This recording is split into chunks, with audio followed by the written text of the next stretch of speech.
तो इस नए चैनल पर आप सबका स्वागत है और मुझे बहुत खुशी है कि इस बातचीत के लिए आप यहाँ पर आए। मैं सोच रहा था कि किस टॉपिक से हम शुरू करें। बहुत सारे सुझाव थे, मेरे मन में भी थे। अंत में तय हुआ कि कोई ऐसा टॉपिक ले जो बहुत ही बेसिक सा हो, जो हर व्यक्ति के लिए जरूरी हो, जिसका महत्व हो। और मुझे पता नहीं क्यों, अगर मैं सोचता हूँ कि इस चैनल की शुरुआत मैंने क्यों की, इसका पर्पस क्या है, अगर एक पर्पस तय करना हो, बाकी पर्पस तो सारे होते ही हैं। प्रसिद्धि की चाह भी एक पर्पस हो सकता है, इसका सबके मन में होता है, तो मेरे मन में भी होगा ही। लेकिन अगर मैं सोचूं कि इसका दरअसल एक ईमानदार पर्पस क्या है इस चैनल का, तो मुझे लगता है कि मैं अपने कंट्रीब्यूशन के तौर पर यह चाहता हूं कि हमारा समाज सोचने विचारने की प्रक्रिया में बेहतर समाज बने। हम एक सेंटिमेंटल समाज के रूप में ना हो, हम एक इंटेलेक्चुअल समाज भी तो हो। सामाजिक चर्चाओं में, विमर्शों में थोड़ी गहराई हो, चिंतन बेहतर हो। हम अफवाहों से क्यों बहें। इसलिए सोचा कि पहला टॉपिक क्यों ना यही रखें कि सोचा कैसे जाए, फैसले कैसे किए जाए। मैं क्लास में एक कहानी अक्सर सुनाता हूं पंचतंत्र की, थोड़ा बदल के सुनाता हूं। पंचतंत्र आप जानते हैं, विष्णु शर्मा का एक कहानी संकलन है प्राचीन काल का। उसमें कई ऐसी कहानियां हैं जो हमें नॉर्मल लाइफ के बारे में, सामान्य जीवन के बारे में एक लेसन देती हैं, सीख देती हैं। उसमें एक कहानी का नाम था, अगर मुझे ध्यान है, मैं स्कूल में पढ़ता था, उसका नाम था पंडित की बकरी।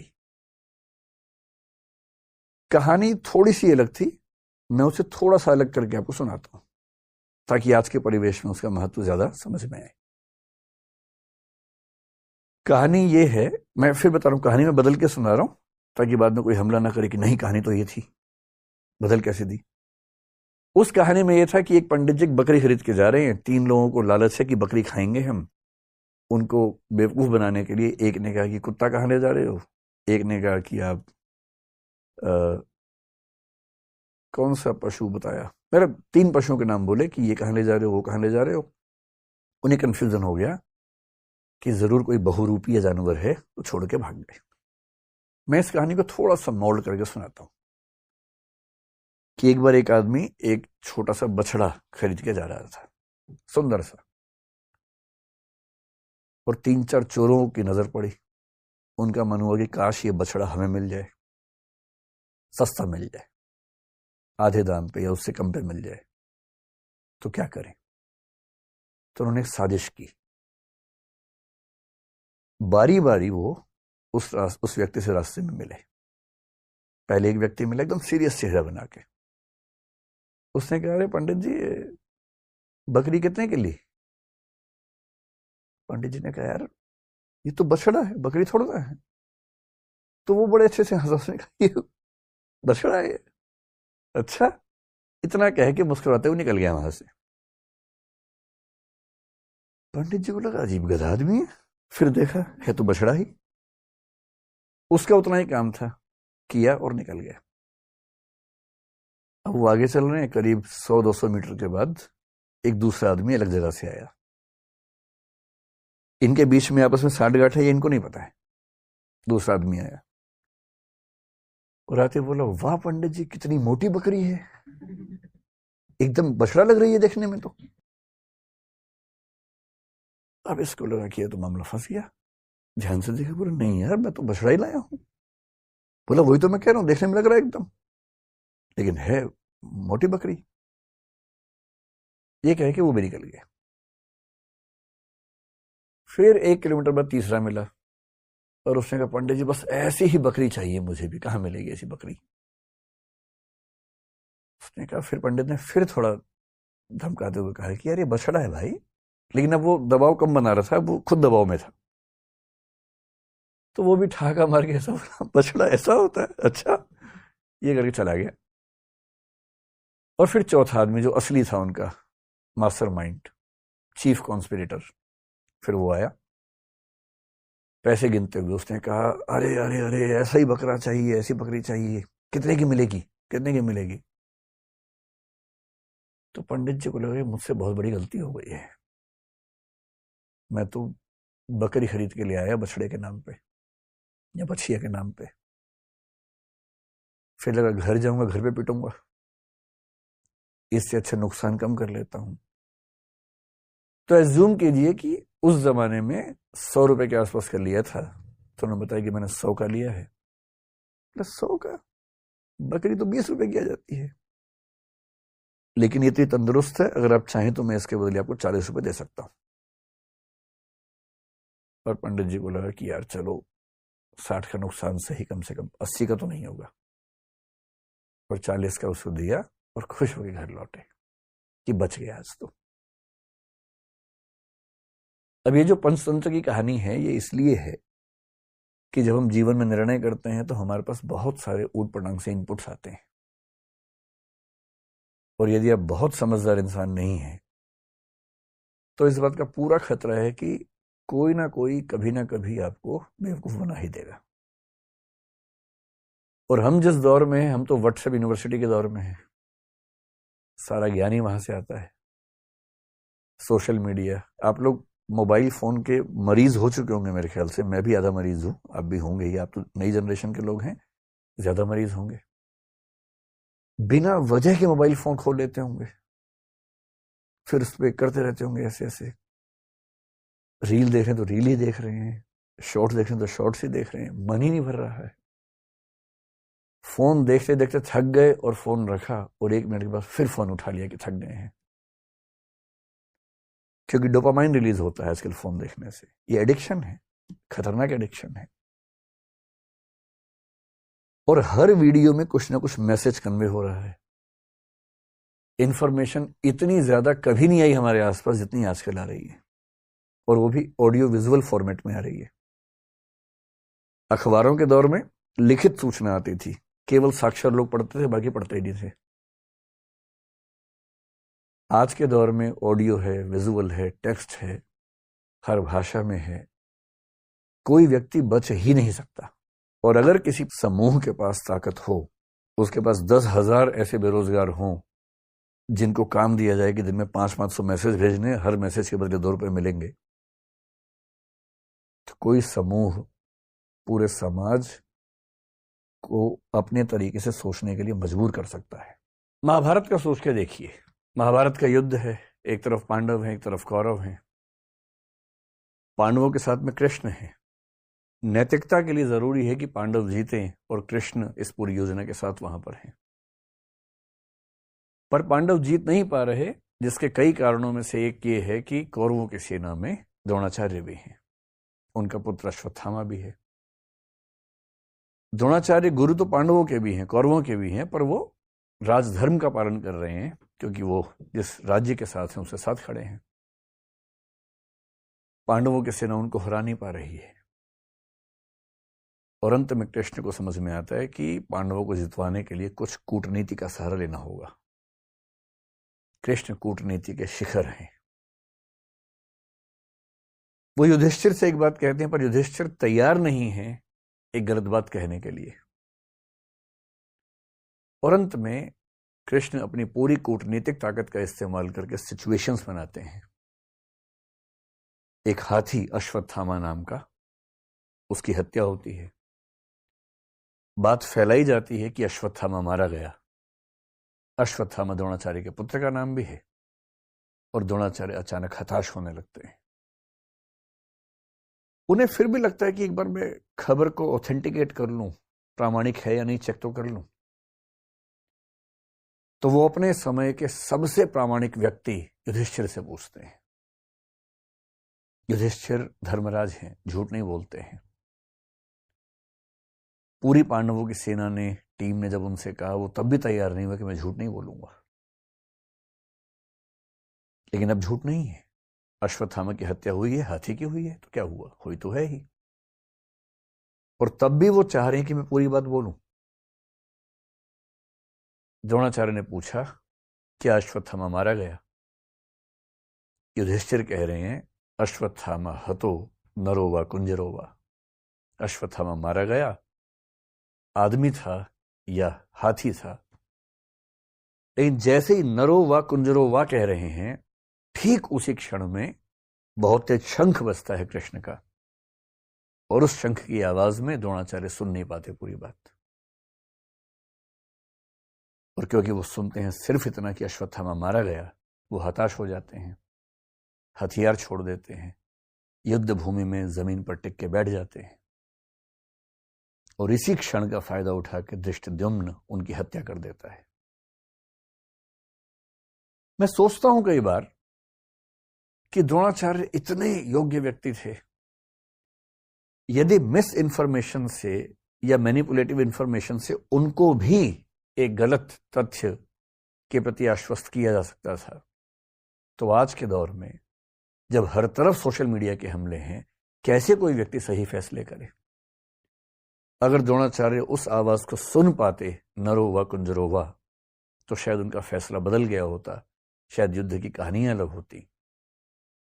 पर किस तरह से सूचनाएं पहुंचे, कौन सी सूचनाएं ठीक से न पहुंचने दी जाएं, कैसे कंटेक्स्ट से बात को हटा दिया जाए, अगर सूचना देने वाले इसमें माहिर हों तो समाज क्या करे, आम आदमी क्या करे, द्रोणाचार्य जैसा महान चिंतक क्या करे? और इसलिए कुछ बातें जो मुझे लगता है कि होनी चाहिए इस मसले पर। मैं तो अपना जीवन लगभग 2/3 जी चुका हूं, बाकी तो पता भरोसा तो कल का भी नहीं है, लेकिन हाँ, अगर मैं भारत की सामान्य आयु के हिसाब से देखूं तो 2/3 जी चुका हूं। आप 1/3 वाले हैं, तो आपके जीवन में बड़े फैसले बाकी हैं। अधिकांश की शादी भी शायद नहीं हुई, आप लोगों के ना चेहरे बता रहे हैं, आपके चमक रहे हैं ना अभी तो आपको बड़े फैसले करने हैं, और फैसला करना हर दौर में मुश्किल था, आज के दौर में सबसे मुश्किल है। तो कुछ सावधानियां कि जब आप फैसला करें जिंदगी में तो किन सावधानियों को बरतें ताकि गलतियां कम से कम हो। गलतियां उसके बाद भी होंगी, कौन है जो गलती नहीं करता है फैसले में? सब करते हैं, आप भी करेंगे, पर गलतियां कम हो, सही फैसले ज्यादा हों। मेरे एक फेवरेट दार्शनिक हैं Jean Paul Sartre, French philosopher हैं। उनके दर्शन का सार अस्तित्ववाद कहते हैं, एग्जिस्टेंशियलिज्म कहते हैं। उसका सार यह है कि अपनी जिंदगी की कहानी हम लोग खुद लिखते हैं, और किस चीज से लिखते हैं? अपने फैसलों से लिखते हैं, निर्णयों से लिखते हैं। आपने किसी परिस्थिति में क्या फैसला लिया, इससे आपके जीवन की आगे की कहानी लिखी जाएगी। इसलिए मुझे लगता है कि टॉपिक थोड़ा सा महत्वपूर्ण है, तो इसका नाम रख लेते हैं निर्णय। सही निर्णय लेने में क्या क्या सावधानियां होनी चाहिए, बेसिक सी बात इतनी सी है। जब आपके मन में कोई सवाल है तो सवाल पूछिएगा, पहले मैं अपनी बात रखता हूं, फिर आप सवाल पूछिएगा। जब भी कोई निर्णय लेने की प्रक्रिया में आप उतरते हैं, सबसे पहला स्टेप क्या है? सबसे पहला स्टेप है ये देखिए कि निर्णय की प्रक्रिया में उतरने से पहले आप निष्पक्ष और तटस्थ हैं या नहीं हैं। एक शब्द होता है तटस्थ, जिसको अंग्रेजी में बोलते हैं न्यूट्रल। तटस्थता को न्यूट्रलिटी बोलते हैं। इससे मिलता जुलता एक प्रसंग है निष्पक्ष, या निष्पक्षता कह लीजिए, इसको बोलते हैं इम्पार्शियल होना या इम्पार्शियलिटी एज ए क्वालिटी। ये मैं कह रहा हूं कि निर्णय की प्रक्रिया में उतरने से पहले, बाद में तो जो होगा देखेंगे। जैसे हमारा समाज इस समय बहुत सारे सामाजिक राजनीतिक मुद्दों से घिरा हुआ है। जैसे एक मुद्दा कुछ दिन पहले आया, जो हिजाब का मुद्दा जिसको हम कहते हैं, कर्नाटक से एक डिबेट उठी हिजाब की। फिर एक मुद्दा आजकल चल रहा है यूनिफॉर्म सिविल कोड का, जो कि हो सकता है कि जल्दी ही किसी रूप में हमारे सामने आए। फिर पॉपुलेशन बिल के बारे में बात चलती है आजकल। उत्तर प्रदेश में आया भी था, और अभी कुछ और राज्यों में आने की बात है, शायद सेंटर में भी आए। एक मुद्दा पिछले कुछ दिनों से कन्वर्जन का आप सुन रहे होंगे, धर्मांतरण का, लव जिहाद का मुद्दा सुन रहे होंगे। सारे मुद्दे हमारे सामने आते रहते हैं। हम इन सब पे बात करेंगे समय के साथ, धीरे धीरे इन सब पे बात करेंगे।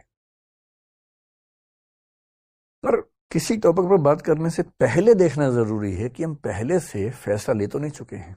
और सबसे बड़ी दिक्कत हमारे समाज की है कि फैसले पहले हो चुके हैं, विचार बाद में होता है। सही प्रोसेस तो ये है कि पहले विचार हो, फिर फैसला हो, और फैसला पहले होता है। मेरे बहुत सारे दोस्त हैं, हिंदू हैं, मुसलमान हैं, सिख हैं, हर धर्म के लोग। मतलब वैसे तो मैं बहुत ही अकेले टाइप का आदमी हूँ, दोस्त ज़्यादा है ही नहीं, पर जो हैं उनमें मतलब डाइवर्सिटी ठीक ठाक है। मैंने क्लासेस में भी देखा और मैंने पाया कि हिजाब की बात आते ही कोई मुस्लिम बच्चा जनरली इस भाव से देखता है कि नहीं ये गलत हो रहा है हमारे साथ,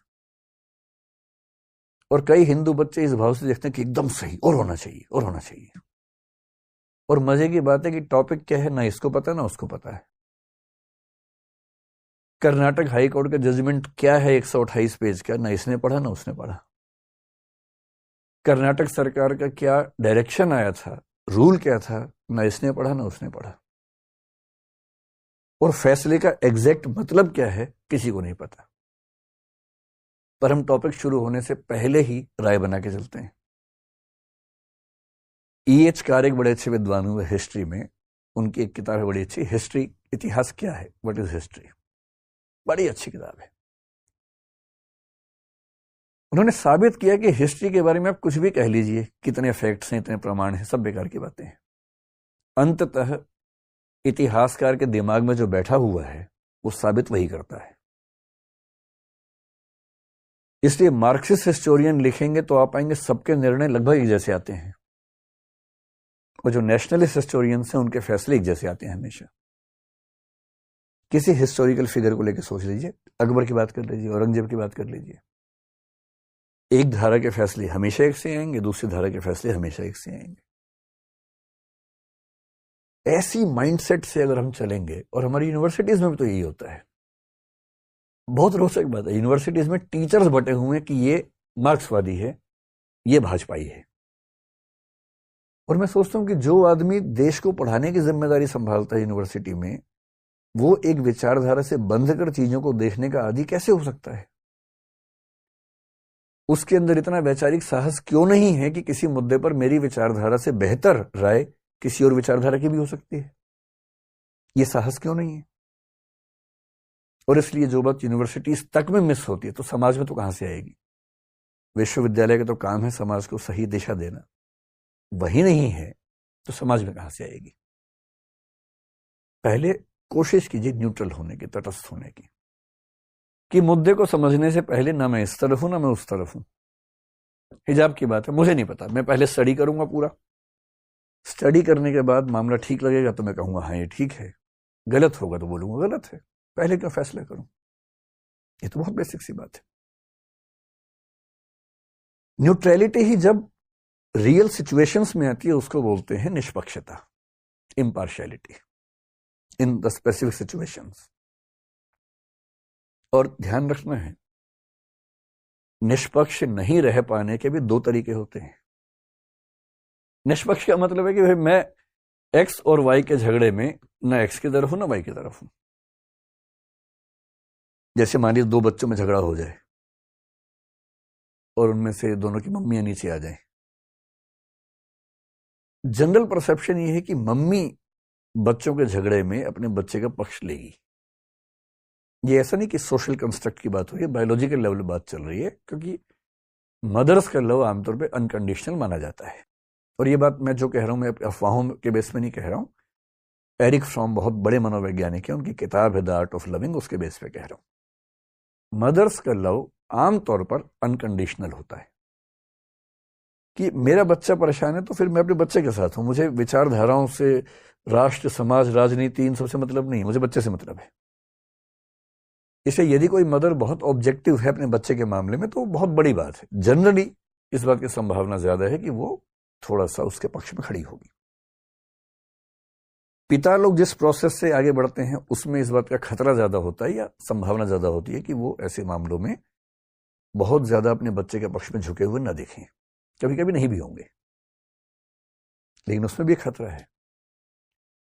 कभी कभी हम खुद को इम्पार्शियल दिखाने के लिए दूसरे पक्ष के पक्ष में झुक जाते हैं। आपने कई पिताओं को देखा होगा कि दो बच्चों में झगड़ा हुआ, उनमें से एक उनका है, जाति अपने वाले को मारना शुरू करते हैं सीधा कि तू नहीं बदमाशी की होगी, आदत दिखाने के लिए देखो मैं कितना निष्पक्ष हूं। ये निष्पक्षता नहीं है। निष्पक्ष होने का मतलब ये नहीं है कि अपने पक्ष के विरुद्ध खड़े ही हो जाना है हमेशा। और निष्पक्ष होने का मतलब ये भी नहीं है कि दूसरे पक्ष के विरोध में खड़े हो जाना है। जाके सुनना है, दोनों बच्चों की बात सुननी है कि हाँ बेटे तुम बताओ क्या पर्सपेक्टिव है, तुम बताओ क्या पर्सपेक्टिव है। उसके बाद जो सही फैसला वो करना है। क्यों मैं दूसरे बच्चे के सामने साबित करने के लिए कि मैं निष्पक्ष हूं अपने बच्चे को पीटना शुरू कर दूंगा? इसलिए जब भी किसी मुद्दे पर बहस करनी हो ना, आपके सामने फैसले आएंगे कि शादी इससे करूं कि इससे करूं। पहले से नहीं बना लेना दिमाग में, पहले सब बातों को जान लेना है। निष्पक्ष रहिए, तटस्थ रहिए, सब पक्षों को जानिए, फिर फैसला कर लीजिए। उससे ही पूछिए कि उसकी चॉइस भी है कि नहीं है। ऐसा थोड़ा सिर्फ आपकी चॉइस का मामला है, उसकी भी तो होनी चाहिए। तो ये पहला स्टेप है कि आप जब किसी प्रोसेस में उतरें तो पहले कोशिश कीजिए कि राय पहले से ना बनी हो, क्योंकि फैसला पहले कर लिया फिर तो बेकार की बात है ना। फैसला पहले ये कि हिजाब तो होना ही चाहिए, फिर आपने विचार करना शुरू किया और आप ढूंढ रहे हैं चुन चुन के वो तर्क जिससे वही साबित हो जाए जो पहले ही आपके मन में साबित हो चुका है। फिर काहे का आप विचार विमर्श कर रहे हैं? ये पहला स्टेप है। अब आगे बढ़ते हैं। अब इसकी नंबर 2 हो गई यहां से, ठीक है। तो जब हमें शुरुआत का प्रोसेस समझ में आया, अब प्रोसेस ये है कि जब हम जजमेंट की तरफ बढ़ेंगे तो हमें क्या क्या जानना है उस मुद्दे पर फैसला करने से पहले। तो सेकंड स्टेप है जो आपका इनपुट है। इनपुट कलेक्शन कैसे होना चाहिए? इनपुट का मतलब वो सारी जानकारी है जिनके बेस पर आप फैसला करेंगे, है ना। आपकी भाषा में कि वो लड़का कैसा है, वो लड़की कैसी है, उसके बारे में 10 जानकारी जुटा लेनी है पहले। तो जो इनपुट्स आप लेंगे, पहली बात तो इनपुट्स एडिक्वेट होने चाहिए, नहीं तो क्या होगा, अश्वत्थामा तो इसके बाद का लिया ही नहीं। अगर उसके बाद भी सुन लिया होता तो शायद वैसा ना होता। तो हड़बड़ी में फैसला नहीं करना है, पहले इनपुट पर्याप्त लेना है। और एक नियम होता है नेचुरल जस्टिस का। हमारे सुप्रीम कोर्ट ने मेनका गांधी केस, बहुत फेमस केस है 1978 का, आर्टिकल 21 के बारे में है, उसमें बड़ी अच्छी बात कही।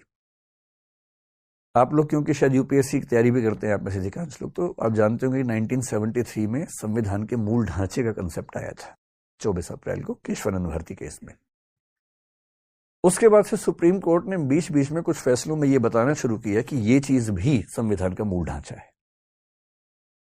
मेनका गांधी केस में जिक्र करते हुए बात आई कि जो आर्टिकल 14 है संविधान का, जो कहता है कि समानता का अधिकार है, उसमें लिखा भले ना हो पर उसके अंदर निहित है पर्याप्त सुनवाई का अधिकार, राइट टू एडिक्वेट प्रेजेंटेशन या रिप्रेजेंटेशन।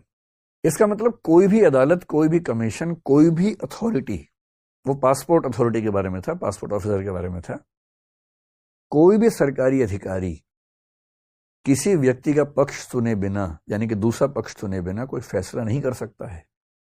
ये जरूरी है और ये संविधान का मूल ढांचा है।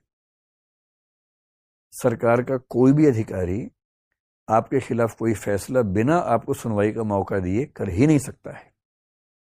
हाँ, सुनवाई का मौका दे, आप कहें कि मुझे कुछ कहना ही नहीं है तो कर सकता है, पर आपको चांस मिलना चाहिए। अगर आपने एक पक्ष को सुना और दूसरे पक्ष को सुना ही नहीं, है ना, एक फर्स्ट पार्टी है, सेकंड पार्टी है, और कई बार क्या होता है चीजें इतनी अलग होती हैं, एकदम अलग हो जाती है। जैसे मुझे ध्यान है एक बच्चे की कहानी, एक फादर और उसके बच्चे की कहानी। एक बच्चा मुझे एक बार मिला, हमारे ही एक मतलब दोस्त के परिवार का बच्चा। बात करते, मुझे बच्चों से बात करना बड़ा अच्छा लगता है, बच्चों को भी जनरली मुझसे बात करना अच्छा लगता है, हमारी अच्छी छनती है बच्चों के साथ। तो मैंने उससे हालचाल पूछा, फिर मैंने कहा और बताओ लाइफ में क्या चल रहा है। तो बच्चे अपने अफेयर वफेयर सब मुझे बता देते हैं बहुत जल्दी, 5-10 मिनट के अंदर सब ओपन हो जाते हैं, फिर सब बताते रहते हैं। तो खैर वो तो दूसरी बात थी। उससे मैंने पूछा कि बताओ बेटा सब चल रहा है जीवन में, तो उसने सब बताया, सब बातें।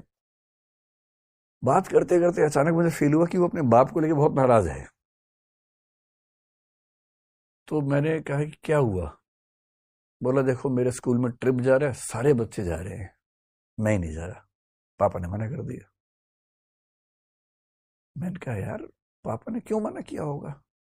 क्योंकि ज्यादा खर्चा भी नहीं था, उसके पापा की इनकम को देखते हुए खर्चा भी ऐसा नहीं था कि ना कर पा रहे हो। वो इतना गुस्से में था, बोला मुझे तो लगता है कि नाले से उठा के लाए थे मुझे, क्योंकि सारे बच्चे जा रहे हैं। एक महीने, अच्छा बच्चे बहुत जल्दी फैसला करते हैं कि नाली के पास से आए हैं और नाली पता नहीं क्यों चुनते हैं, सड़क के पास से बोल दे रही, नाली ही चुनते हैं सब बच्चे कि नाली के पास से लाए गए थे। या तो अपना हुलिया देखते होंगे शीशे में, उसको देख के ज्यादा क्लोज लगता होगा कि नाली के पास से आए। तो मैंने कहा यार मुझे भी ठीक नहीं लग रहा है। अच्छा मुझसे कोई व्यक्ति पूछे कि बच्चों का ट्रिप जा रहा है स्कूल का, अपने बच्चे को भेजूं या ना भेजूं। अच्छा बेटे में लोग तैयार रहते हैं, बेटी को लेकर ज्यादा सोचते हैं। मेरी सलाह हमेशा होती है कि जरूर भेजो, क्योंकि परिवार में आपको सिखा ही नहीं पाएंगे जो ट्रिप पर सीखने का मौका मिलेगा। तो मैंने उसके पिता से जो वहीं थे आसपास अलग से बात की। मैंने कहा बड़ा नाराज है तेरा छोरा, कह रहा है कि पापा भेज नहीं रहे ट्रिप पे। अब सोचिए मैं जब उसके पिता से मिलने गया, मेरे मन में ये भाव था कि ये ऐसी मूर्खता क्यों कर रहा है, क्यों नहीं भेज रहा उसे।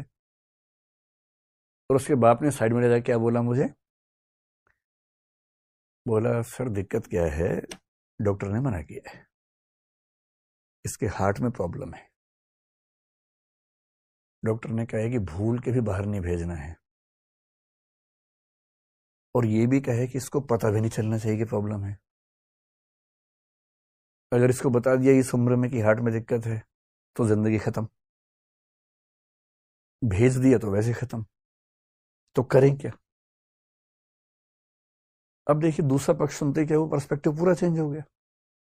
आप तो गुस्से में थे कि कैसा बाप है, और बच्चा मुझसे पूछा, बच्चे को लग रहा है कि मैं उसकी अप्रोच लगाने गया हूँ, सिफारिश करने गया हूँ। वो मुझसे पूछ रहे कि बात कर लिया अपने आप में, क्या बोलूं। कई बार ऐसा होता है कि आपने एक पक्ष को सुना, आपको लगा इतना ऑथेंटिक है, पर्याप्त है, फैसला कर लो। लेकिन दूसरा पक्ष इतना ड्रामेटिकली अलग होता है, इतना जरूरी होता है कि वो सुनने के बाद आपको लगता है कि ये तो, इसके बिना तो फैसला हो ही नहीं सकता था। इसलिए कोई पक्ष कितना भी कन्विंसिंग हो, पूरा परिवार, पूरा धर्म, पूरा समाज, पूरी राजनीति सब एक तरफ बोल रहे हों, तब भी ध्यान रखना है कि एक दूसरा पक्ष भी होता है। और जब तक सिक्के का दूसरा पहलू नहीं देखेंगे आप सच के नजदीक पहुंच नहीं पाएंगे। हमेशा देखिए कोई इंफॉर्मेशन आई है, नियत का सवाल भी तो हो सकता है ना, किसी ने क्यों आपको बताया। कोई आपको कहे कि तुम जानते हो तुम जिसको पसंद करते हो आज कहाँ घूम रहा था, आप कहना अच्छा बता दो, पहले बता दो पूरा, तुम सूचना ले लीजिए, क्या दिक्कत है। फिर सोचिए कि ये बताने क्यों आए इतनी दूर से ऑटो खर्चा करके, हो सकता है तीसरा उम्मीदवार हो ये भी तो हो सकता है भाई। एक डाउट का स्पेस तो रहता ही है ना, आप इतना प्रिकॉशन तो लेंगे ही ना, ऐसे कैसे फैसला कर लेंगे किसी के बारे में एक सेकंड में। और जब तक तय ना हो कि वो व्यक्ति गलत है तब तक उसको दोषी नहीं मानना है। हम बहुत जल्दी कोशिश करेंगे नार्को, पॉलीग्राफ ये सब समझेंगे, इसके पीछे की फिलॉसफी क्या है, क्या सिस्टम्स हैं, कानून का बुनियादी सिद्धांत क्या है। 1000 अपराधी भले छूट जाएं, एक भी निर्दोष को सजा नहीं होनी चाहिए। मोजेस मेमोनाइट नाम का एक दार्शनिक था, यहूदी दार्शनिक, उसका कथन है। और दुनिया के सारे सभ्य देश इसी उसूल पे चलते हैं। और इसका सिंपल मतलब यह है, जब तक साबित ना हो जाए कि कोई अपराधी है उसे अपराधी नहीं मानना है, वरना आपकी जिंदगी खराब हो जाएगी। आप सब पे शक करते रहेंगे, सब पे संदेह करते रहेंगे, लोग आपसे बात करना बंद कर देंगे। दो ही तरीके हैं, जब तक साबित नहीं होगा तब तक भरोसा करूंगा, दूसरा जब तक साबित नहीं होगा तब तक शक करूंगा। ज्यादा अच्छा क्या है, भरोसा कीजिए जब तक साबित ना हो कि भरोसा गलत है, क्योंकि भरोसा बनाना मुश्किल काम है, तोड़ना बहुत आसान काम है।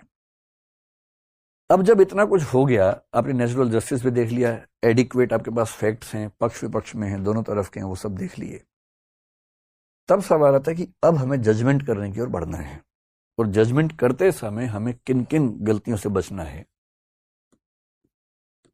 एक वर्ड होता है, आपने एक शब्द मतलब वो एक विषय का नाम सुना होगा, लॉजिक, सुना है? तर्कशास्त्र बोलते हैं इसको हिंदी में। Logic is a part of philosophy. Philosophy की कुछ ब्रांचेस हैं, उनमें से एक का नाम लॉजिक है। और लॉजिक का काम यह बताना है कि हम फैसला करते हुए, तार्किक फैसले करते समय कौन कौन सी त्रुटियां करते हैं। उन त्रुटियों को बोलते हैं फैलेसी। या हिंदी में बोलते हैं तर्क दोष, कि तर्क करते हुए कौन सी गलतियां आमतौर पे हमसे हो जाती हैं अगर हम प्रिकॉशन ना लें, अगर हम समझदारी से काम ना करें। तो जजमेंट करते समय हमें कुछ ऐसी गलतियों से बचना है जिन्हें जनरली हम फैलेसी कह सकते हैं, तर्क दोष कह सकते हैं। तर्क दोष तो 50 तरह के हैं, हम बहुत कॉमन सेंस वाली जो चीजें उनकी बात करेंगे, जो सामान्य जीवन में अप्लाई होती हैं, अक्सर होती हैं। जैसे एक है कि आपको हमेशा ध्यान रखना है कि आपके इनपुट और जजमेंट के बीच में प्रोपोर्शन ठीक होना चाहिए। प्रोपोर्शनैलिटी यानी अनुपातिकता का सिद्धांत ठीक से काम करना चाहिए। इसका मतलब क्या हुआ? इसका मतलब यह हुआ कि इनपुट जितना है फैसला उतना ही होना चाहिए। ऐसी बात समझ में नहीं आ रही होगी बिना एग्जाम्पल के ना, एग्जाम्पल से बात समझ लेते हैं। आप लोग तो बहुत एडवांस जनरेशन के लोग हैं। हम जिस जमाने के आदि मानव हैं, हम लोग जिस जमाने के, उस जमाने में क्लासरूम में ऐसे बच्चे नहीं बैठते थे कि लड़के लड़कियां एक साथ बैठे हों। तो मैं जिस स्कूल से पढ़ा हूं वहां जब मैं 8वीं क्लास में आया, वहां तक तो केवल वो लड़कों का स्कूल था। कई हजार लड़के जैसे एक जेल में एक साथ बंद हो गए हों, ऐसा लगता था। स्कूल अच्छा था, लेकिन स्कूल केवल पढ़ाई के लिए थोड़ा बच्चे जाते हैं, उनको तो अच्छा जीवन चाहिए। फिर वहां पर कोएड नाम की एक चीज है कि अब से स्कूल कोएड हो गया है। तो लड़के बहुत उत्साहित थे उस समय कि अब स्कूल कोएड हो गया है। अब उनको स्कूल आने की भी इच्छा पहली बार होनी शुरू हुई कि अब हम स्कूल जाएंगे। तो हमें लगा बड़ा अच्छा स्कूल हो जाएगा। फिर पता लगा नहीं भाई, केवल एक मीडियम, इंग्लिश मीडियम में बच्चे एक साथ पढ़ेंगे, क्योंकि उसमें बहुत कम बच्चे थे। हिंदी मीडियम में लड़कियों का सेक्शन अलग, लड़कों का सेक्शन अलग होगा। ये कोएड होता था। लड़कों के सेक्शंस, ब्लॉक्स भी अलग थे। वो लड़कों का जेल है, ये लड़कियों का जेल है, इस तरह से होता था। और बीच में कुछ टापू थे जहां लड़के लड़कियां एक साथ क्लास में होते थे, इंग्लिश मीडियम में। कई बच्चों ने इंग्लिश मीडियम में लिया उस चक्कर में, जबकि इंग्लिश उनको आती नहीं थी बिल्कुल भी लेकिन इंग्लिश मीडियम में चक्कर में लिया कई बच्चों ने, उनमें एक मैं भी था। तो आती नहीं थी इंग्लिश उस जमाने में, लेकिन ठीक है, बहुत सारे दोस्त थे तो हम में चले गए। फिर पता लगा वहां पर भी जो बैठने का तरीका था, 4 रो थी, उनमें से 3 लड़कों की, 1 लड़कियों की। बीच में हाईवे था बहुत बड़ा। लड़कों वाले में आपस में कम गैप था, लड़की लड़की के बीच में इतना गैप था, लगा तालिबान जैसा भाव आता था वहां पर, कितना गैप। अब सोचिए पहली बार किसी छोटे शहर, छोटे कस्बे में कोएड स्कूल शुरू होगा तो ऐसे ही होगा, सीधी सी बात है, कैसे होगा? सब लड़के ताक में की बात हो जाए किसी से, सब तो बात नहीं कर पाएंगे। कोई एक आध बात कर लेगा, बात भी क्या कर लेगा, पेन मांग लेगा, कॉपी मांग लेगा, और क्या, यही तो होता है। पेन से ही बात शुरू होती है, पेन और नोट से, और कहां से बात शुरू होती है। और जिस दिन किसी लड़के ने पेन मांग लिया, बाकी लड़के उसको बधाई देते थे कि यार क्या बात है, पेन मांग लिया तुमने तो, गजब। और पेन मांगने में ही लोग मान लेते थे कि अब शादी होने वाली है इन लोगों की। कई लोग बच्चों के नाम भी सोचने लगते थे। हमें बहुत साल बाद समझ में आया कि अगर कोई लड़की किसी लड़के से पेन मांग ले तो इसका मतलब सिर्फ यह है कि लड़के ने लड़के से पेन मांगा है, बस। हमें कई साल लग गए समझने में। पहले हमें लगा सगाई तो पक्की है ही, कम से कम शादी, अफेयर तो है ही पता नहीं क्या क्या। कई साल बाद समझ में आया कि नहीं, सिर्फ पेन मांगा है, और पेन मांगने का मतलब सिर्फ पेन मांगा है। मैं अपनी क्लास में एग्जाम्पल खूब देके समझाता हूँ बच्चों को, ताकि वो भी थोड़ा ठीक से सोचे समझे। क्योंकि दिमाग कैसे काम करता है कि 3-4, जैसे आप लोग साथ साथ बैठे ना, आपके दिमाग भी खुले होंगे, हमारे तो बहुत बंद थे दिमाग उस समय। तो मान लीजिए किसी लड़की का पेन खत्म हो गया, साथ में एक लड़की बैठी, उसके पास भी पेन नहीं है एक्स्ट्रा। पहले उसने उसी से पूछा, पर पेन नहीं है। क्लास चल रही है बहुत जबरदस्त तरीके से, बहुत जरूरी बात चल रही है। अब वो क्या करे बेचारी। तो आसपास 2-3 लड़के बैठे थे, उनमें से किसी एक से उसने कहा कि पेन है क्या? तो वो लड़का तो पेन एक्स्ट्रा ला ही रहा था बहुत दिनों से कि कभी चांस मिले तो मैं पेन दूं। तो खटाक से पेन दिया उसने। बच्चे तो अपना पेन भी दे देते हैं कि हाँ है ना, लो तुम ये लो। हम तो वैसे ही आगे थे क्लास में। अब उन बच्चों में क्लास के बाद बात चल रही कि इसी से क्यों मांगा, क्योंकि वहां तो 3 लोग बैठे हुए थे। इसी से मांगा यानी कुछ खास बात है। और पूरा शास्त्रार्थ चल रहा है, क्योंकि इसके पास एक कार है और बाकी दोनों बेकार हैं।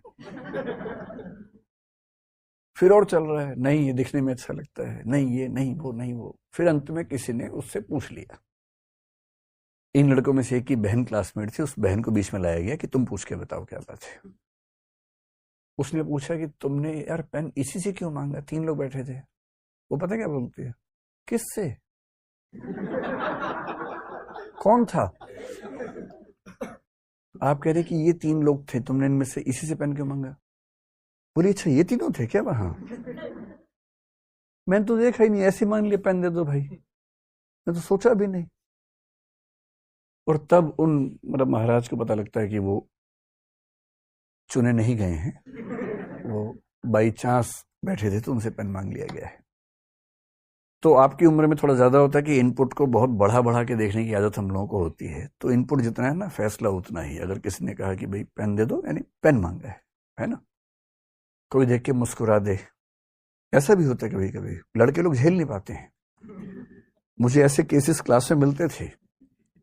एक लड़का आके बोल रहा है कि सर, एक लड़के ने शिकायत की किसी लड़के की कि ये गलत तरीके से बात करता। तो मैंने पूछा, बोला सर एक दिन मैं तो मुझे देख के मुस्कुराई, फिर मैं क्या करूं? अजीब हाल है भाई, कोई अगर आपको देख के मुस्कुरा दे, ह्यूमन मुस्कुराहट भी तो होती है। विकसित देशों में तो बड़ी दिक्कत है। मैं जब पहली बार भारत से बाहर गया, यूरोप के एक देश में गया, मैं तो भारत का देहाती आदमी था एकदम। देहाती मतलब दिल्ली में था, लेकिन दिमाग देहाती था ना। गया तो वहां सड़क पर सुबह सैर कर रहा, सामने से एक महिला ही मुस्कुराने लगी देख के। मैं तो एकदम भारतीय आदमी, मैंने पीछे देखा कौन है, कोई तो आ रहा होगा भाई, कोई भी नहीं आ रहा था। मुझे लगा भूत प्रेत तो नहीं होते कि मुझे नजर नहीं आ रहा, इनको नजर आ रहा कोई। तो मैंने बहुत ही अजीब तरीके से व्यवहार किया, मैं वहां से निकल लिया भाग के, कुछ गड़बड़ है यहाँ पर, भूत प्रेत का साया टाइप कुछ लगा मुझे। बाद में देखा कि वहां हर आदमी ऐसे कर रहा है, कोई पुरुष हो कोई स्त्री हो, सड़क पे अकेला हो कोई हो, आपस में एक दूसरे को मुस्कुरा के नमस्ते कहने की आदत ही है उन लोगों को। हर व्यक्ति को नमस्ते करता है मुस्कुरा के, उसमें कोई नियम कायदा अलग से है नहीं। तो 3-4 दिन के बाद फिर हम भी करने लग गए, जो मेरे नमस्ते कर दें उसको। अच्छा, वो बड़े प्यार से नमस्ते भी बोलते हैं कई बार, वो टूरिज्म जहां पर चलता है। अब आप वैसा मिजाज लेके भारत वापस आ गए तो दिक्कत है। आप सड़क पे निकले, आपने मुस्कुरा दिया, पता लगा फिर FIR हो गई सीधे उसके बाद, तो है ना। तो कहने का भाव ये है कि जो इनपुट है, उस इनपुट से जितना फैसला निकले उतना ही फैसला निकालिए, उससे ज्यादा फैसला मत निकालिए। इसको बोलते हैं प्रोपोर्शनैलिटी। हम में से अधिकांश लोग बहुत बढ़ा के फैसला निकालते हैं।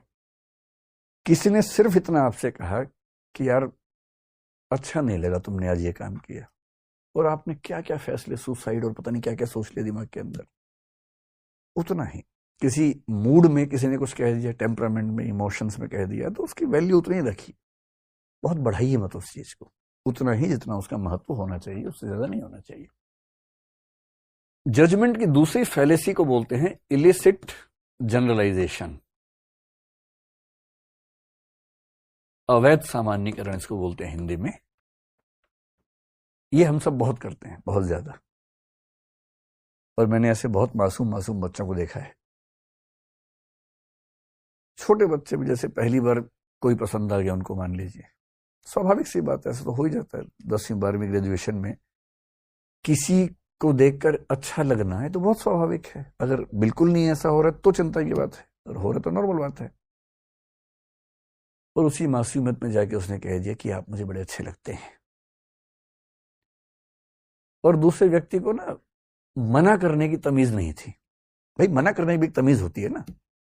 आपको ठीक है उस रिलेशनशिप में नहीं जाना तो कायदे से मना कर दीजिए। और उसने कहा कि बेहतर होता कि एक बार आईना देख लिया होता मुझे कहने से पहले। इस बच्ची का दिल टूट गया, या बच्चे का दिल टूट गया, खतरनाक टूटा है। और इसने फैसला किया दुनिया के सारे लड़के ऐसे होते हैं, दुनिया की सारी लड़कियां धोखेबाज होती हैं, अब किसी से नहीं बात करनी, अब जिंदगी भर अकेले ही रहेंगे। यह है जनरलाइजेशन। एक सैंपल है छोटा सा, एक व्यक्ति, पूरे कितने 800 करोड़ हो गए ना तो दुनिया में लोग, हाँ 8 अरब लोग हो गए।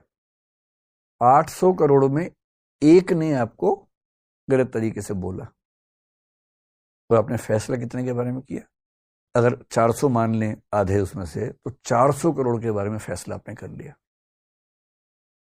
इसलिए अगर कभी ऐसा हो ना, जैसे सारे बिहारी ऐसे होते हैं, सारे हरियाणवी ऐसे होते हैं, सारे पंजाब के लोग ऐसे होते हैं, ऐसी बकवास जब भी कोई करे तो उसको बोलना नहीं, ऐसा नहीं होता है। आपने बिहार के 4 लोगों से बात की, हरियाणा के 4 लोगों से बात की, उसके बारे में पूरे स्टेट को नाप दिया एक ही बार में। ये भी तो हो सकता है कि वो वहां के एक्सेप्शंस हों, अपवाद हों, जो आपको मिल गए हों। सबके बारे में क्यों फैसला कर लेंगे? इसलिए बहुत जरूरी है कि फैसला करते हुए बहुत जनरलाइजेशन आपसे ना हो, बहुत बड़े फैसले आप ना करें, उतना ही करें जितना करने की जरूरत है। तीसरी फैलेसी क्या होती है कि हम लोग एक आपने शब्द सुना होगा, बाइनरी आजकल चलता है खूब। हम लोग एक खास माइंडसेट में रहते हैं, उसको बोलते हैं बाइनरी या डाइकोटमी। एक शब्द चलता है फिलोसफी में, एक माइंडसेट का नाम है डाइकोटमी। बाइनरी थिंकिंग बोलते हैं। इसका मतलब या तो ये या वो। और फिलोसफी में, लॉजिक की दुनिया में इसका नाम होता है ऑल और नथिंग। या तो सब कुछ या कुछ भी नहीं, या ब्लैक और व्हाइट। इसी का नाम है दूसरा, ब्लैक और व्हाइट। एक स्लिपरी स्लोप नाम का चलता है फैलेसी, कुछ कुछ इसके नजदीक है, लेकिन ये थोड़ा सा उससे अलग है। इसका मतलब क्या है कि हम चीजों का फैसला करते हुए या तो इस तरफ खड़े होंगे या इस तरफ खड़े होंगे, और हम ये सोचने को तैयार ही नहीं है कि इन दोनों से अलावा तीसरा या चौथा या पांचवा रास्ता भी हो सकता है। ये आदमी या तो अच्छा है या बुरा है, या ईमानदार है या चोर है, या वफादार है या बेवफा है। जबकि दुनिया में, रियलिटी में ऐसा कुछ नहीं होता है। एक ही आदमी ईमानदार भी होता है, चोर भी होता है। ऐसे कुछ लोग हैं जो ऑफिस के मामले में 100% ईमानदार होंगे, पारिवारिक मामले में चोर हो सकते हैं। परिवार में 100% ईमानदार हैं, ऑफिस में चोर 1 नंबर के। ऐसे लोग होते हैं, बहुत होते हैं। हिंदी साहित्य में प्रेमचंद ने पहली बार यह समझाया हिंदी साहित्य को कि कोई कैरेक्टर सिर्फ अच्छा या बुरा नहीं होता है, अच्छा और बुरा होता है, और मामला केवल प्रपोर्शन का है। कोई 45% अच्छा है, 55 बुरा है, कोई 55 अच्छा है, 45 बुरा है, कोई 65-35 पे है, कोई 72-28 पे होगा, कोई 24-76 पे होगा। इसको हम बोलते हैं कॉन्टिन्यूम की अप्रोच। और कॉन्टिन्यूम का मतलब यह है कि जब आप फैसला करें, हमेशा किसी चरम पर ना रहें, किसी एक्सट्रीम पर ना रहें। मोदी जी अच्छे हैं, बहुत अच्छे हैं, बुरे हैं, एकदम बुरे हैं, ये ड्रामा नहीं करना है। क्या बोलना है, मुझे मोदी जी की ये पॉलिसीज बहुत अच्छी लगती हैं, ये ठीक लगती हैं, ये और ये ठीक नहीं लगती हैं। एक समझदार व्यक्ति की तरह बात करेंगे हम, क्यों एक बहे हुए व्यक्ति की तरह बात करेंगे उछल कूद के। और मोदी जी क्यों, कोई भी नेता हो, आप किसी एक व्यक्ति के अलग अलग पक्षों को अलग अलग स्तर पर देखने समझने के लिए क्यों तैयार नहीं होते? क्यों उसके बारे में पूरा एक ही फैसला कर देना हमेशा के लिए? और चौथी बात जो आपकी उम्र में ज्यादा मैटर करती है, वो ये कि जब भी कोई फैसला हो, हमेशा ध्यान रखना है कि जो भी डिसीजंस आपके हैं वो टेम्परेरी हैं। और इसलिए इतनी फ्लेक्सिबिलिटी हमेशा रखिए कि अगर कुछ नए और ऑथेंटिक इनपुट्स मिलते हैं तो आप अपनी राय, अपना निर्णय, अपना फैसला बदल सके। कई बार हम इतने रिजिड होते हैं अपने फैसलों को लेकर, लगता है कि एक बार कह दिया, लोग क्या कहेंगे, अब कैसे बदले अपनी बात को। यही तो साहस है, ये कह पाना कि मैं जो कह रहा था वो गलत था। आज मुझे लगता है कि मैं अपना ही बेहतर संस्करण हूं, अपना ही बेटर वर्जन हूं। मुझे अपना ध्यान है कि मैं बचपन के दौर में घोर दक्षिणपंथी रहा हूं। विश्वविद्यालय में गया तो काफी हद तक वामपंथ का असर मेरे ऊपर हो गया, और आज मुझे लगता है कि वो दोनों रास्ते गलत थे। अपनी नजर क्यों नहीं होनी चाहिए, अपनी निगाह क्यों नहीं होनी चाहिए? मैं क्यों किसी की निगाह के पीछे चलूं भाई? मैं क्यों किसी का फॉलोवर बनूं? अपनी निगाह से देखेंगे। ये कहने का साहस कि हां मैं गलत था। फिलोसफी की दुनिया में कांट एक बड़ा महान दार्शनिक हुआ है, बहुत महान। अगर मेरा सबसे प्रिय हो पश्चिम में तो कांट है। पहले वो रैशनलिज्म के रास्ते पर चला। रैशनलिज्म एक सेक्ट है, एक एम्पायरिसिज्म एक दूसरा सेक्ट है, बुद्धिवाद और अनुभववाद कहते हैं। वो बुद्धिवाद का दीवाना हो गया। इतने में एक अनुभववादी दार्शनिक ह्यूम को उसने पढ़ा, पागल हो गया एकदम कि अरे यार यही सही है। फिर बुद्धिवाद के एक दार्शनिक को पढ़ा, बोला नहीं यार ये नहीं, ये सही है। फिर ह्यूम से उसने कुछ चीजें सीखी, फिर बोला नहीं यही सही है। पेंडुलम की तरह बेचारा इधर इधर इधर इधर, और अंत में उसने घोषणा की दोनों गलत है, हम तो अपने रास्ते पर चलेंगे। और उसने उस रास्ते का नाम दिया समीक्षावाद या क्रिटिसिज्म या क्रिटिकल फिलॉसफी। मैं क्यों किसी का पीछे लग्गू बनूं भाई। और 20th सेंचुरी में, कांड तो 18th सेंचुरी में हुआ, 20th सेंचुरी में एक आदमी विटगेंस्टीन, इतना प्यारा आदमी हुआ, कैम्ब्रिज से वो जुड़ा हुआ था, लुडविग विटगेंस्टीन उसका नाम था। और टाइम पत्रिका ने 20वीं सदी के सबसे महान 100 लोगों में उसको स्थान दिया। उसकी फिलॉसफी बहुत मुश्किल है, समझना बड़ा मुश्किल काम होता है, लेकिन मैं जो बताना चाह रहा हूं वो जो रोचक बात उसके बारे में, उसने किताब लिखी, ट्रैक्टेटस नाम से किताब लिखी, बहुत फेमस हो गई किताब। इतनी फेमस हो गई कि उस किताब को बेस बनाकर फिलॉसफी में 2-3 स्कूल चल पड़े, पूरे पूरे सब उसके दीवाने हो गए। फिर वो घूमने चला गया, नदी के तट पे रहने लग गया। फिर वापस आए कुछ साल बाद और आके बोला कि मैंने उस किताब में जो भी लिखा था वो सब बकवास है, मैं खुद अपनी किताब को खारिज करता हूं। बाकी लोग बोले आप तो खारिज कर दोगे, हम तो उसी के बेस में पता नहीं कहां तक भवन बना चुके अपने अपने। उसने कहा नहीं, गलत है तो गलत है। मैंने बोला, उस समय वही समझ में आया सब गलत है। और तब एक दूसरा सिद्धांत निकाला, अपने ही पहले सिद्धांत के खिलाफ दूसरा सिद्धांत। ये साहस कि जो मैंने फैसला किया है, एक समय के बाद हो सकता है कि पर्याप्त इनपुट ऐसे मिले कि मुझे ही समझ में आ जाए कि फैसला गलत था। और गलत था तो मैं गलत फैसला क्यों ढोता रहूं भाई। क्यों नहीं ईमानदारी से मान लूं कि हां ये गलती हुई, अब मैं उस गलती का निराकरण कर रहा हूं। मेरी राय पहले ये थी, अब मेरी राय ये है। और अभी भी गारंटी नहीं है कि हमेशा ही रहेगी राय, कल को बदल सकती है। हाँ, ह्यूमन रिलेशंस में आप नहीं कर सकते ऐसा बार बार, लेकिन सामाजिक मुद्दों पे, राजनीतिक मुद्दों पे तो कर ही सकते हैं। और इसलिए आज के दौर में अगर आप इन प्रिकॉशंस को ध्यान रखते हैं तो मेरा ख्याल है कि हम बेटर जज होंगे। जज बनना बहुत मुश्किल काम होता है, हम जज बनते बहुत ज्यादा हैं। अपने मामले में वकील, दूसरों के मामले में जज तुरंत बन जाते हैं। लेकिन जजमेंटल होना जज होना नहीं है। जजमेंटल हुए बिना ठीक फैसला करना जज होना है। तो ये आज की चर्चा में जो करना चाह रहा था वो ये थी। आपके मन में कुछ सवाल इसको लेके उठ रहे हो तो पूछिए, उसको डिस्कस करें। जी बताइए। हेलो सर, मेरा नाम शिवशंकर शुक्ला है। सर, कभी कभी क्या होता है कि हम एक ही अवसर पे निर्णय लेने पे लगे होते हैं और बहुत सारे अवसर सेम टाइम पे हमारे हाथ से निकल जाते हैं। सरल भाषा में बोलो ना कि कई ऑफर आए हुए एक साथ और एक को चुनना है। मतलब जैसे लाइफ से ही रिलेटेड मान लीजिए, सेम टाइम पे जैसे बीटेक करें या फिर मेडिकल में जाएं या फिर बीए करें, या ऐसे मतलब बहुत सारे वो अवसर हो। और मान लीजिए हम एक निर्णय ले रहे हों और दूसरे, मतलब मैं सही से एक्सप्लेन नहीं कर पा रहा हूँ सही से। मतलब आप कहना चाह रहे हैं कि कभी कभी जिंदगी में ऐसा मोमेंट है जहां बार बार चांस नहीं मिलेगा फैसला करने का, आज ही फैसला करना है। मान लीजिए कि एक ही अवसर है, मतलब एक अवसर पे हम लगे हुए हैं एक ही निर्णय लेने में कि नहीं हम इसी पे सोचेंगे, और बहुत सारे और हमारे जो चांसेस हैं वो पीछे छूट गए। तो फिर इस एक साथ कैसे लेके चला जाए? नहीं, वो तो छूटेगा ही ना।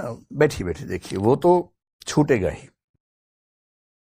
एक अरस्तु का नाम सुना आपने?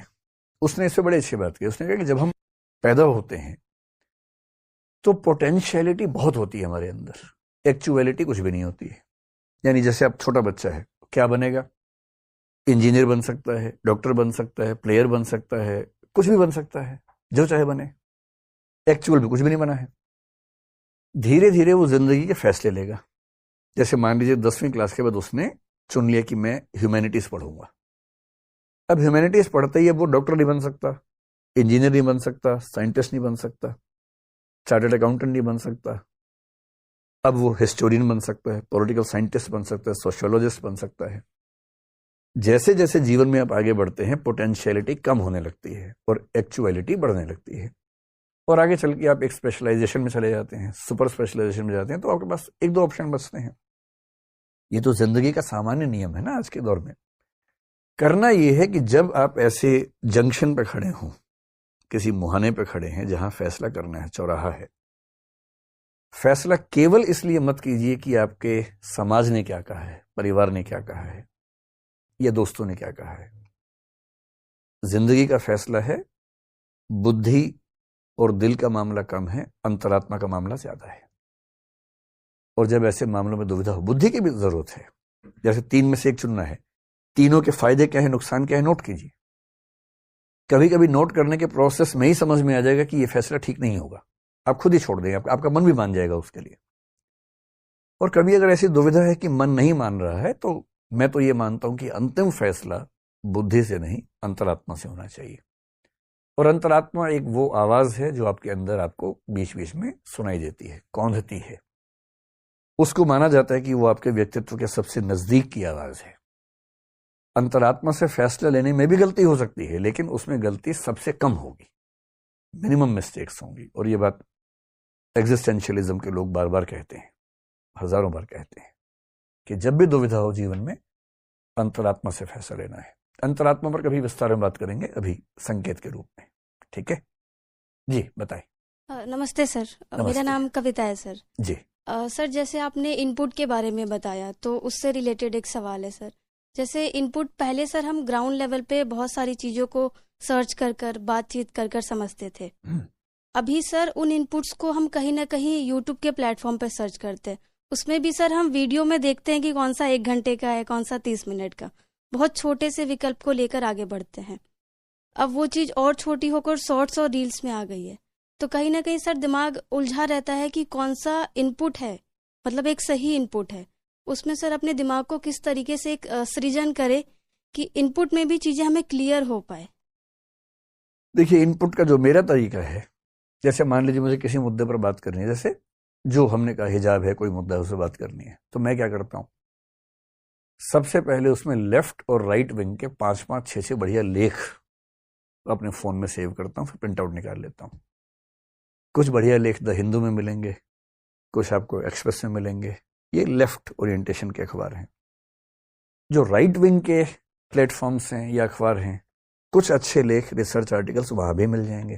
कोई 5 जने में भी हो सकता है, ऑर्गेनाइजर में भी हो सकता है कि आप तो कोई स्पेशल विशेषांक उसी पे निकला हो। तो पहले से ये नहीं मान लेना है कि ये तरफ सही है कि वो तरफ सही है। आप कम से कम बैलेंस करने वाले पर्सपेक्टिव्स को एक साथ प्रिंट आउट लेके धैर्य के साथ, क्योंकि उस पर आपको बात करनी है। छोटे मोटे मामलों में बहुत जरूरत नहीं होती कि आप 50 इनपुट्स लें।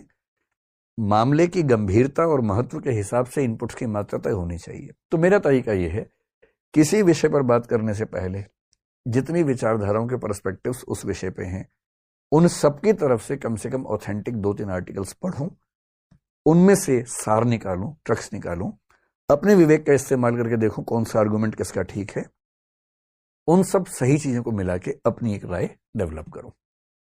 तो ठीक है, यूट्यूब के जमाने में दिक्कत तो है ही, सोशल मीडिया में, लेकिन जब कोई महत्वपूर्ण मुद्दा आएगा तो आप खुद, आपके अंदर से ये जरूरत आएगी कि आप टाइम दें उस पर। कभी मौका मिलेगा तो 2 शब्द केवल संकेत कर रहा हूं। जो हमारा सोचने का तरीका है उसके लिए 2 शब्द चलते हैं, एक ह्यूरिस्टिक प्रोसेसिंग होती है, एक सिस्टमेटिक प्रोसेसिंग होती है। कभी डिस्कस करेंगे कि हम कब सिस्टमेटिक प्रोसेसिंग का इस्तेमाल करते हैं, कब ह्यूरिस्टिक का। गैर महत्वपूर्ण मुद्दों पर हम ज्यादा लोड नहीं लेते, इसी को ह्यूरिस्टिक बोल देते हैं। लेकिन जब कोई मुद्दा हमारे लिए बहुत महत्वपूर्ण होता है ना, तो हम अपने आप सिस्टमेटिक प्रोसेसिंग में जाते हैं और ठीक से टाइम इन्वेस्ट करते हैं फैसला करने से पहले। ये हम सब करते हैं, आप भी करती होंगे। और कोई सवाल आपके मन में? बाप रे, इतने सारे सवाल हैं, पूछिए। Good afternoon sir, Ishika this side. Ishika नाम है आपका? हाँ जी, इशिका। सर 2 क्वेश्चंस मेरे दिमाग में आए हैं अभी इस पूरे लेक्चर में। सर जब हम ज़्यादा मतलब कि सजेशंस होती है, तो सर उस सिचुएशन में क्या करना चाहिए? बेसिकली अगर मैं किसी सिचुएशन में हूँ और मेरे पास ज़्यादा सजेशंस आ रही हैं, ज़्यादा इनपुट्स आ रहे हैं, तो मैं उसमें मतलब कि बेसिकली क्या मेरा डिसीजन रिलेटेड प्रोसेस होना चाहिए, क्योंकि अगर मैं ऑब्जेक्टिविटी की बात करती हूँ, या तो ऑल या फिर नथिंग, या तो ब्लैक या फिर वाइट, बट वहाँ मेरे पास बेसिकली सही रहता है कि इतने लिमिटेड ही रहेगा और इसी में ही मुझे करना है। बट मेरे पास अगर ज़्यादा स्पेस आ रहा है, ज़्यादा सजेशंस आ रही हैं, तो उस केस में क्या करना चाहिए? देखिए, इनपुट्स अगर ज़्यादा जगह से आ रहे हैं तो सबसे पहले आपका दिमाग ये भी बताता होगा कि कौन सा इनपुट देने वाला व्यक्ति या चैनल या प्लेटफॉर्म कितना ऑथेंटिक है। तो सबसे पहले अपने आसपास से उन व्यक्तियों और चैनल्स को थोड़ा दूर कीजिए जो बहुत ठोस बात करने से दूर रहते हैं। ऐसे होंगे आपके आसपास भी, मैं भी देखता हूं। हम सबके दिमाग में फिल्टर लगा होता है। जैसे हंसी मजाक की बात में अगर कहूं, जैसे जो स्टाफ में कुछ लोग हैं, कुछ की आदत होती है चीजों को बढ़ा के कहने की, कुछ की होती है कम करके कहने की। तो कुछ इंटरेक्शंस के बाद हमारे दिमाग में एक फिल्टर काम करने लगता है। जैसे कोई आके मुझे बोले कि सर बहुत अर्जेंसी है, मेरे पास मैसेज जैसे किसी का है कि सर बहुत अर्जेंट है, बात करनी है। 2-3 इंसिडेंट्स हो चुके हैं, तो मुझे पता है कि इसकी अर्जेंसी भी ऐसी है कि 4-5 दिन तक कोई दिक्कत नहीं। और कुछ लोग ऐसे होंगे लिखेंगे कि बात करने की जरूरत है, समय हो तो बताइएगा। और मुझे पता है कि ये बोल नहीं रहा है पर ये बहुत अर्जेंट बात है, इसलिए इसने ऐसा लिखा होगा। तो जिनके साथ आप संवाद में हैं, धीरे धीरे समझिए उनके व्यक्तित्व को कि कौन कितना ऑथेंटिक, कितना गहरा, कैसा व्यक्ति है। और ऐसे मामले में हमेशा ऐसे व्यक्ति को प्रेफरेंस दीजिए जो गहरी और समझदारी की बात करना जानते हैं। और ज्यादा इनपुट्स होने से कंफ्यूजन बढ़ता है, ये बात सही है, लेकिन विकल्प जब ज्यादा होते हैं तो संभावना होती है कि आप सही विकल्प तक और अच्छे से पहुंच पाएंगे। कंफ्यूजन होगा इसलिए विकल्प कम कर दें, वो ठीक बात नहीं है ना।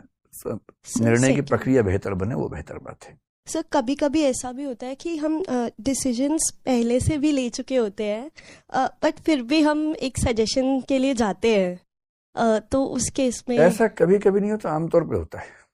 आमतौर पे फैसला पहले हो चुका होता है, फिर हम सजेशन के लिए क्यों जाते हैं, इसकी 2 वजह हैं। एक तो सेल्फ डिफेंस मैकेनिज्म होता है, आप दूसरों को दिखाना चाह रहे हैं कि देखो मैं तो सबकी बात सुनने के बाद फैसला करती हूं, जबकि फैसला आप कर चुके हैं। एक तो इसलिए कि आप सबके सामने कह सके देखो मैंने कितना सोच के फैसला लिया, मैं तो इनसे भी राय ली, उनसे भी राय ली। एक तो मन में ये भाव रहता है। कभी कभी आपने फैसला किया पर आपको हल्का सा खुद भी डाउट है, सेल्फ डाउट है कि फैसला गलत तो नहीं हो गया। कभी कभी इसलिए हम एक्स्ट्रा सजेशन सीख करते हैं कि शायद कोई गलती हो गई हो, तुम सुधार ले। दूसरी बात है तो बढ़िया है, पहली बात है तो वो केवल इसलिए है कि आप सबको जस्टिफाई कर सके कि देखो मैंने तो पूछा था, इतनी बात है। ठीक है, बैठिए। मेरा नाम मदन मोहन है सर। और आपने इमैनुअल कांट की बात की कि उन्होंने जो भी चीज़ें फॉलो की, अपनी ही बुक को उन्होंने खारिज किया और फिर से एक नया सिद्धांत दिया जो भी था। हम भी उसी समय में एक जो दौर है कि हमें बहुत सारे डिसीजन लेने हैं और हम लेना भी चाहते हैं, कई लेते हैं, उसमें फेल भी हुए। तो जब फेल होते हैं तो कभी लगता है कि दूसरा व्यक्ति हमें जो है आलोचना से और सारी चीज़ें से कह रहा है, हम जानते हैं कि हो सकता है वो सही न हो, हम खुद भी अपने आप को आंकते हैं कि नहीं हम उससे तो बेटर थे, लेकिन वो हमें सीख दे रहा है। लेकिन जब ऐसे डिसीजन 4-5 बार हम फेल हो रहे हैं, एक्सपेरिमेंट हमारा फेल हो रहा है, तो एक समय ऐसा आता है जब हम कहते हैं कि नहीं, हो सकता है हम उसके मुंह पे कह दें कि नहीं तुम गलत हो, मैं सही कर रहा हूँ, लेकिन जब आप अकेले में सोचते हैं तो ये लगता है कि हाँ नहीं, कहीं गलती नहीं हो रही है। तो फिर जब अगली बार हमें क्रांति करनी है, नई लानी है, तो हिम्मत कैसे लाएंगे और वो डिसीजन कैसे हो कि कैसे परखें कि नहीं यहाँ से था, जो उन्होंने आलोचना की, जो कहा, या कुछ लोगों ने सजेशन दिया, हो सकता है कभी 10% आपको तारीफ भी मिल गई, हाँ ठीक है चलो अच्छा किया तुमने, तो वो उस बीच में कैसे आप अपने आप को आगे बढ़ाएं। अगर आपने 4-5 फैसले किए जो गलत साबित हुए जी, तो पहले तो इस अहंकार से बाहर निकल जाइए कि सबसे अच्छा फैसला मैं ही करता हूं, है ना। ये हो सकता है कि सच में आप गलती कर रहे हो, यस सर, इनपुट्स कम हो या ऑब्जेक्टिविटी कम हो, ये हो सकता है ना। Yes sir. दूसरा व्यक्ति आपको सलाह दे रहा है लेकिन उसकी भाषा चुभती हुई है, हाँ। तो भाषा को साइड में कर दीजिए, बात को समझ लीजिए। अगर बात में दम है, भाई कोई चुभती हुई भाषा में सलाह दे पर सलाह अच्छी दे तो भाषा साइड में कर दीजिए, सलाह ले लीजिए। कोई मीठी भाषा में बकवास कर रहा है तो दूर कीजिए, केवल भाषा सुनिए, मस्त रहिए, क्या मतलब है ना। सार को वही रखे, वो तो करना ही पड़ेगा ना, सार निकालना पड़ेगा। तो यदि ये 3-4 फैसले गलत हुए तो विनम्रता से मान सकते हैं कि शायद हमने कोई गलती की होगी। और यदि कोई सलाह अच्छी दे रहा है तो उस सलाह का उतना हिस्सा स्वीकार करने में कोई हर्ज भी नहीं है। Yes sir. और लोग क्या कहेंगे इसका बहुत ध्यान मत दीजिए, लेकिन हाँ, अगर कोई अच्छी सलाह है तो बेशक लोग कहें कि देखो इसकी नकल मार ली, कोई बात नहीं, जी अपना फैसला लेके आगे बढ़िए। और आप कुछ भी करेंगे तो लोग तो कुछ ना कुछ कहेंगे ही कहेंगे। तो बेहतर है कि जो सबसे सही फैसला है वो चुनिए, और लोग क्या कहेंगे मतलब मैं एक तकिया कलाम मेरा है, जी लोग क्या सोचेंगे, अगर ये भी मैं सोचूंगा तो लोग क्या सोचेंगे, तो उनको सोचने दो, अपना जो ठीक लगता है वो कीजिए। ठीक है, ठीक है। बैठिए बैठिए। नमस्कार सर, मेरा नाम रेखा वर्मा है। सर, जैसे कि आपने बताया कि कांट ने अपनी ही पुस्तक को खारिज कर दिया था। आमतौर पर यह माना जाता है कि किसी भी मुद्दे पर या किसी भी बात पर एक स्थिरता सामाजिक साख से जोड़ी जाती है कि ये व्यक्ति विश्वसनीय है, अपनी बात पर अड़िग रहेगा।